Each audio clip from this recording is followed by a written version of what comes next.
Hello everyone! So by the way guys, we're here now at our training center before. So this also video is long time no. So I just uploaded this now because I don't have a lot of time to edit some videos. So I just have a little something in my private life to fix, and then now I have time to upload. So by the way guys, there is one comments. I mean not only one comments, but I think I have a lot of subscribers or viewers here that they are requesting na they need to hear me speaking Tagalog. So let's see then. So ito na yung request nyo guys, char. So ito, magtatagalog na ako. At by the way, ito pala yung training center ko. So ito yung day na training ko ng SDSD or SAT. So ito yung SAT or SDSD, ang ibig sabihin po nito is Security Awareness Training and Seafarers with Designated Security Duties. So ito yung DSDSD. And then ito yung mga kaklase ko that this day na actually it takes 2 days ito sa SDSD, pero ginawa lang nila na 1 day. At ito yung mga ginagawa namin, nagde-demo kami. So ito yung mga ginagawa during our SDSD training, no? So our instructor or facilitator is very active this day. So pag makakita ako ng mga ganong tao sa paligid ko guys, hindi ako naboboring. At the same time, nag-energize din yung katawan ko at saka utak ko. Yung hindi ko mafe-feel yung antok, lalo na yung mga teacher na ganyan, I mean mga instructors natin, no? So by the way guys, kung sa mga nagtatanong dyan kung saan ako na kumuha ng SDSD training ko, ito po yun sa Globe Maritime Training Center po. Dito po yun sa Quiapo, sa Carriedo Station lang po siya. At kung sa mga nagtatanong po kung magkano po yung bayad ng SDSD training, so maghanda lang po kayo ng 700 pesos to I think 700 to 1,000. So parang may allowance na kayo niyan kasi nakakalimutan ko kung magkano yung bayad ko niyan. So actually it's only 1 days guys and no expiry.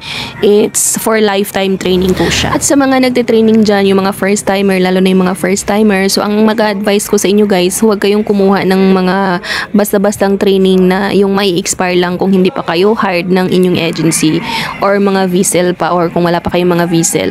So kung pwede, itong SDSD naman, anytime naman to after ng basic training nyo, pwede siyang kunin mo agad kasi lifetime naman siya, wala siyang expiry. So ano nga ba yung SDSD or SAT SDSD? So what is the importance of SDSD training? So I will tell you guys, I will tell you something about this one. So itong SDSD, ito siyang training na basically more on awareness sa mga marino. So ito yung usually na kinukuha nila kung lalo na pagpapasampa na sila ng barko. At ito naman yung this training is a must talaga, lalo na sa mga nautical graduate, yung mga cargo, yung mga ganyan, kasi sila yung mga lalo na nakaka-encounter ng mga problem, lalo na sa mga pirata or mga pirates. So ayan guys, so the importance of our SDSD. So SDSD is essential for seafarers who are designated to perform security duties on board and ships. It enhances maritime security awareness, equips seafarers with the skills to respond to security threats and ensure compliance with international regulations. And so in this training, we will learn about the security policy. This is the understanding the apparent of security threats to the maritime transportation industry. So ito yung mga dapat nating malalaman kung ano yung mga palisiya sa ating mga sinasakyan na barko, no? So this is also very important. And the next is security responsibilities.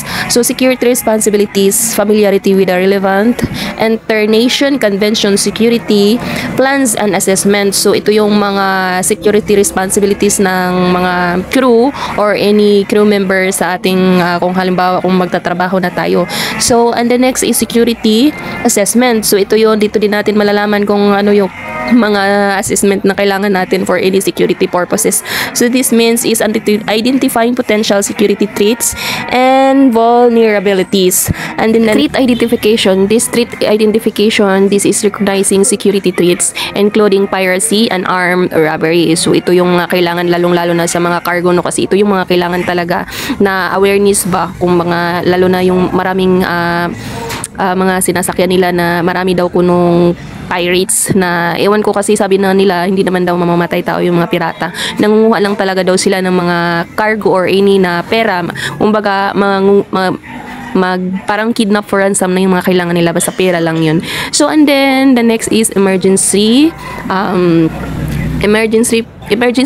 preparedness. So this is the respondents to security incidents and emergencies. So ito yung mga kailangan na i-prepare sa ating mga emergency purposes, no? So isa din to na kailangan nating malalaman when we are on board working. So and the last but not the least, this is the security administration. So this maintaining security records and reporting security incidents. So ito yung mga sinasabi nila kung ano mang nangyari, dapat kailangan talagang naka-record or sa mga dapat na ipaabot doon sa mga kinauukulan kung ano man yung may mga nangyayari. So ayan guys, as you can see in the video, so parang nakikita yung mga equipments natin na dapat nating malalaman when we are working on board, especially to the crew who is assigned in this position. Lalong-lalo na yun is very important, lalo na yung mga guard or other crew pa. But we need this training for our awareness also, no, for any security purposes. So we have a lot of knowledge about what will happen in the end. So we know already what we gonna do after if we encounter like this. So ayan, isa din to natin malalaman din natin dito kung paano gamitin yung mga yan. Tapos meron pa yan, may mga phone, may mga radio pa yan, tapos anong mga ginagamit pa yan, may mga stick. So ayan, ipapakita naman yan dyan sa video na yan. So mamaya hindi na ako mag-voice over, so para marinig nyo yung mga sinasabi ni sir. And then, marami pa yung dapat na matutunan kahit isang araw lang yan. Pero sabi nga ni sir, isang araw lang namin ginawa kasi in short na namin kasi parang pinagdaanan na kasi namin yan sa basic training. So, parang nire-review lang lahat yan. So, after that, may mga dapat din namang idagdag pa na wala sa basic training. So, ayan, at ito. So, ilang training kasi ang dapat nating kailangan pag lalo na mga seafarers training, no, lalong-lalo na yung mga first timer pa. Nakikita niyo yung mga kaklase. Ano yan, yung mga pagsasadula namin, yung mga example lang yan, yung mga trials lang yan, just in case lang. Kumbaga, nagde-demo lang kami, nagpa-practice. So, mamaya may final na yan. So, ayan, kailangan nating matutunan kung paano makipag-communication, just in case, kung paano yung mga dapat gagawin, kung may ma-encounter kayo na mga ganyan nakakaibang mga tao. Tapos, yun lang naman yung kailangan na malalaman. Tapos, ito yung mga kasi for mga alam nyo na, hindi natin alam kung anong mangyayari in the end, diba? We don't know what's gonna happen next time. So, of course, we need some training for security purposes. So, ayan guys.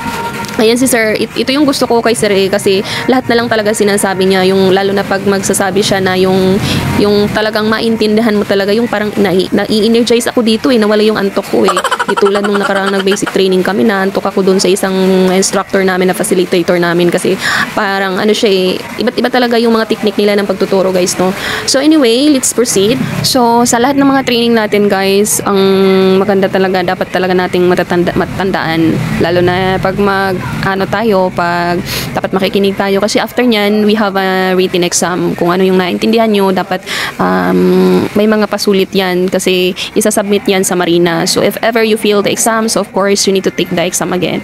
So it's not allowed you will be failed. So you need to be focus of your training. So at least when you have exam, you can pass the exam, and then after, so hindi na kayo magpabalik-balik pa ng school para mag-exam lang or magbabayad naman kasi yung iba din kasi nagbabayad tapos hindi pinapasukan, alam nyo na. So sayang din. So ayan lang guys, kailangan na dito na lang, so kailangan nating ihinto muna itong pagdadaldal, char. So ayan na guys, pakinggan na lang natin yung kung ano yung nasa paligid natin, kung ano yung sasabihin ni sir kasi it will also give you some idea kung mag SD training na kayo. Madali lang naman, so good luck everyone. Nagtatawa. Kasi baka marinig din short English na po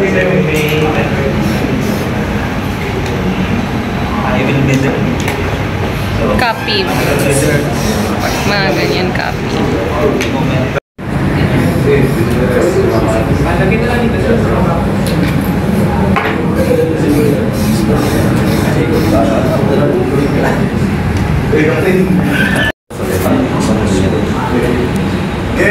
Second scenario. So yung isa naman, sino ba yung hindi nakano? Ikaw naman ang third grade. So by the way guys, by groupings pala kami nito, no. So apat na kami na grupo. We are four groups kasi parang may scenario na binigay si sir, tapos ginawa namin ng pasadula. So we need to perform the scenario. It's in the written there. So we need to think what we will gonna do for that scenario. So like that. Then apat kami na magde-demo. So each one of us we should be cooperating, no. We should cooperate. So it's not allowed you're just sitting down there and you are not allowed to you're supposed to cooperate also with the group.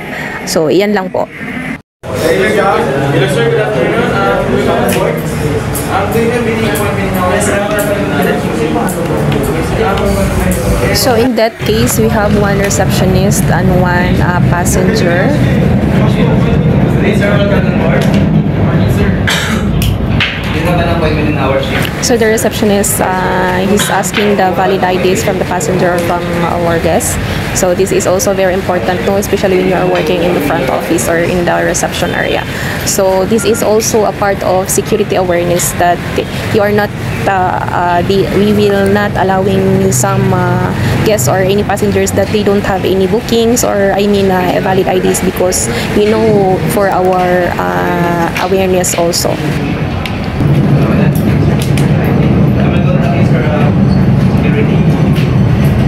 So after he has the valid ID from the guest, so he's performing receptionist at the same time he's performing as a guard or a security guard that time. So it's all-purpose all-purpose floor joke. So you need to know also how to use that one. I forget what is the name of that one. So that's it. So there is a stick also, as you can see, this one, and then you need to see some when you are entering in some malls, the security guard will see all your things inside in your bags, no? So I hope you are all aware of that one. So it's a part of our scenario as well.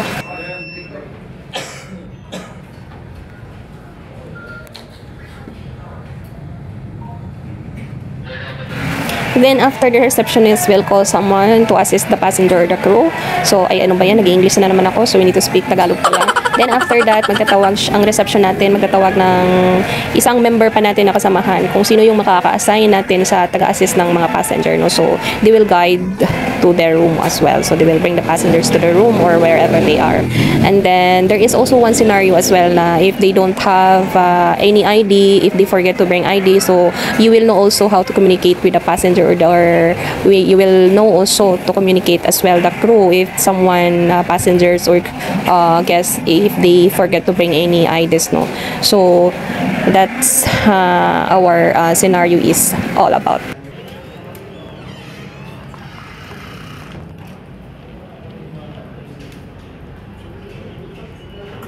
So ayan, mag-uusap si shiftmate 1 at si shiftmate 2, kunwari lang. So kung anong gagawin nila kung walang valid ID si passenger. So ayan, dapat din malalaman din natin yan, no. So kung anong mga dapat natin gawin. So isa din naman kasi yan sa mga policy sa ating mga company or mga barko company natin. At ayan na guys, tapos na kami. So mag-prepare na kami para mag-i-exam na, no, kung anong mga natutunan natin sa ating demo for today for our SDSD training. So ayan na, mag-i-exam na kung mga anong nakuha namin. And then after that, we have a classroom pictorial or batch pictorial kung mga remembrance natin, kasi ipopost din natin nila yan sa Facebook. Number 17. 96. 92.